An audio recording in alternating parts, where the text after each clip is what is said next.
Hello everyone and welcome back to another episode of D&D CR Exposed.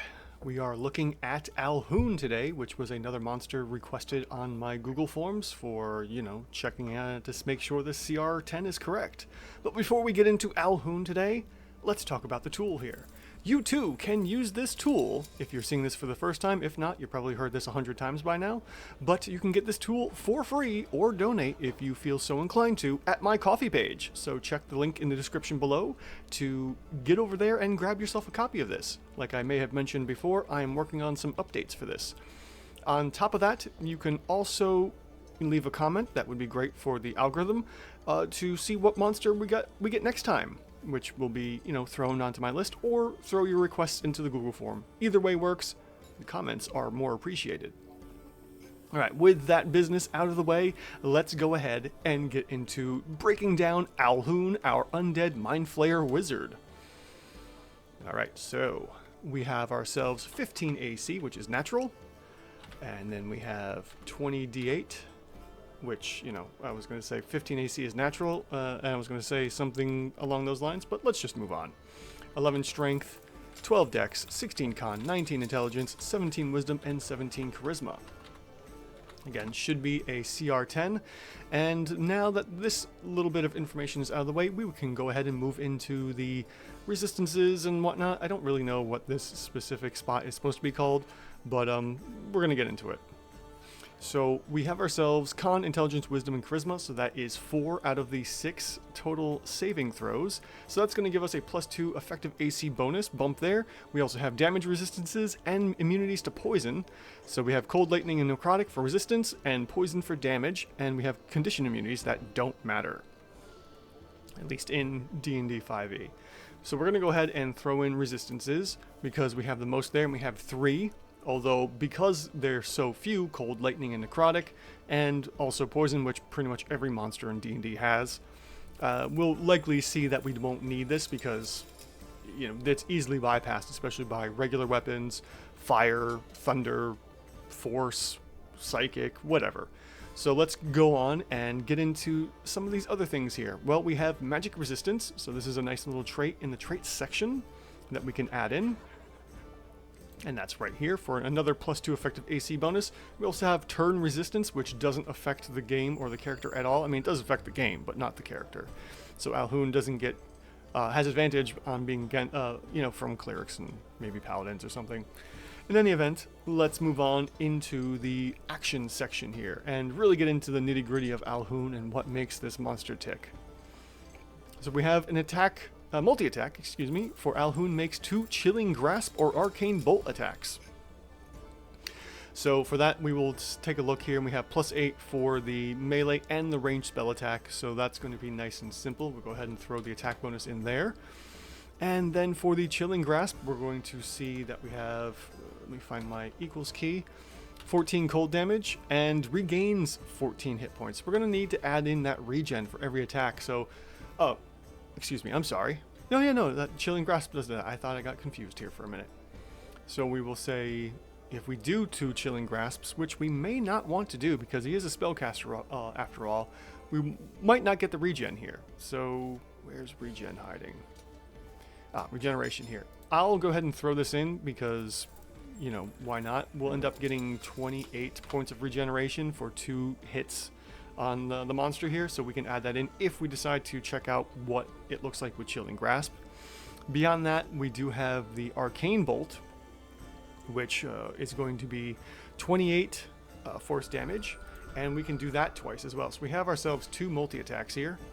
So the first one is 28, and likely the Chilling Grasp is actually going to be modified by that extra hit points, but we'll play with the numbers here and see what happens. So we'll multiply that times 2 for that multi-attack, and we'll multiply this times 2 for that multi-attack. So clearly, it's better for our undead mind flayer here to be attacking from range because of the Arcane Bolt. Then we also have the Mind Blast on a recharge of 5 or 6, so we will only see this once in 3 rounds of combat. And this requires, a 60-foot cone, which is mighty large, a DC 6 intelligence save, and then every character that fails takes 22 damage and is stunned for 1 minute. Target can repeat the saving throw at the end of each of its turns, ending the effect on a success. So let's go ahead and add that in here. And we will say 22 times 2 because that's how we normally calculate it. We're expecting either 2 full failed saves or 4 past success saves or some combination in between. And then from there, we also have our spell casting. Now, I did look over this, and there's not much in the way of anything good besides Wall of Force and Dominate Monster, and they can only be done once per day and may not be beneficial. I mean, it depends on the situation, honestly. That's the biggest problem with spellcasting. It's all, unless it's an attack spell, these defensive spells are kind of hard to work through. And I mean, I think Dominate Monster, does that work with players too? I don't remember. It's been a while. So we're going to skip over the spells for the time being, and then we'll take a look at probably adding in Wall of Force if need be for the effective hit points, because we could use that on round 1 if need be. And then lastly, we have reactions of negate spells. More than likely, we are going to have at least one spellcaster. And Alhoon here can target one creature it can see up to 60 feet that is casting a spell. If its spell is third level or lower, the spell fails immediately. But any spell slots are not wasted. So how are we going to look at that? At least third level spell slot. So this is going to be giving us some hit points back. So let's go over to my spell damage lookup chart here. Now, we're going to go for the average of our spells, and we're looking for a spell that doesn't do direct damage but is a multi-target spell. So Beacon of Hope is probably going to be one of those. And let's see here. Animate Dead. No, that's nothing. Bestow Curse. Yeah, okay. So Bestow Curse is hitting one target, as we see here by the 27 effective DPR. And then if we go to Beacon of Hope, we're seeing 42 effective DPR. I got these numbers from checking through the custom spells from the DMG, and that helped me get these numbers for single target and multi-target. So what we're going to do is we're going to take this 42 effective DPR, we're going to bring it back into my sheet here. 42 is going to turn into 105 effective hit points that you could be protecting Alhoon with. And we're going to just add that in for 145. Or 105, excuse me. And that would be every round of combat, considering that we're expecting only 3 rounds of combat. And likely that the spellcasters will either start using higher level spells to target Alhoon or get annoyed with some of these more clutch spells that are third level and lower. But beyond that, let's move on to start calculating our damage here. Now, we don't have any other legendary actions for Alhoon, so we're just going to go with the multi-attack for now and 1 Mind Blast. So we're going to go ahead and, the funny part too, well, no, because there is the stun. So let's see, what is the stun going to look like? Ooh, how did that happen? That should be a checkbox. I have to fix something there. Alright, so that should be a checkbox for 1 minute, and we're potentially affecting 2 targets. We're going to add in another 35 hit points here for the stun. So we will go ahead and come back here. We're going to hit equals plus 35 for the stun off of the Mind Blast, because we're hoping to take out 2 targets, so that's going to be super beneficial. We'll get that there, and then we'll add in 2 rounds of the Arcane Bolt attack here as well.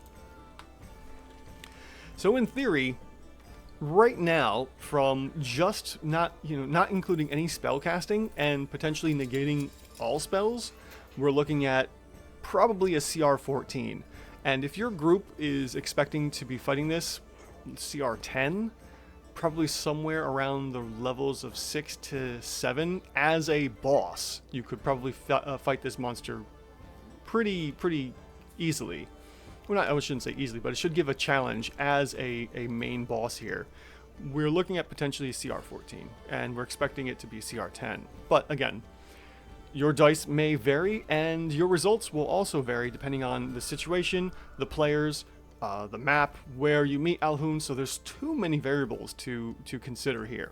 This is just basically, if everything's going the right way for the GM, this is what we can kind of expect here. Now, the crazy part is that because of certain effects, Alhoon here is a crazy tank. The blue here being higher, definitely extremely tanky with not a lot of damage. So this is just going to be more of an annoyance than anything else.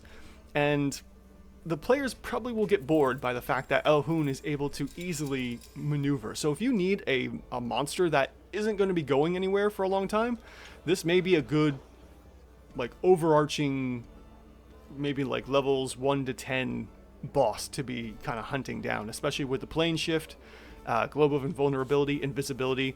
There's great ways for Alhoon to escape battle and, you know, run away, be like, haha, I'll see you fools later.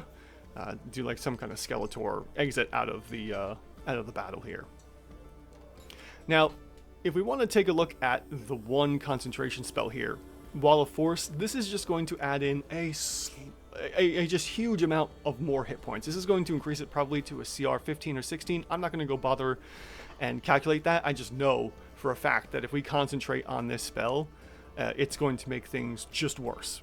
In the sense of it being a boring battle if this is the only monster here. It could be fun if Alhoon was thrown in with some other monsters and it was playing support, but as a main boss, this would get obnoxious fast. So let's take a look here and suggest what happens if our players don't have, or are bypassing Alhoon's resistances, which is more than likely going to be the case here.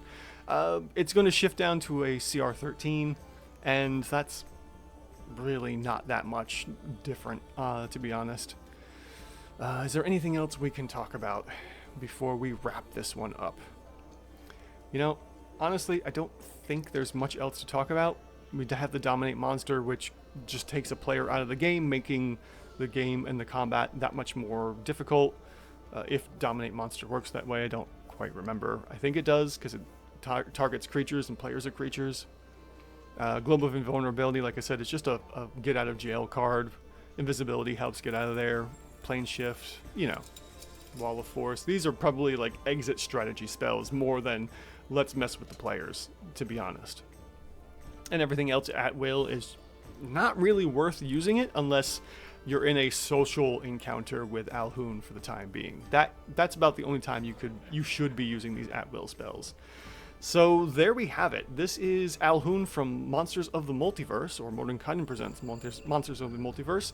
And if you've enjoyed this video and you would like to get this CR tool for yourself as well, again, jump down into the description, go to my Ko-fi link, and grab it for free, or donate if you feel inclined to. Other than that, you know, like, subscribe, leave a comment, what monster you want to see next, and I will see you guys next week.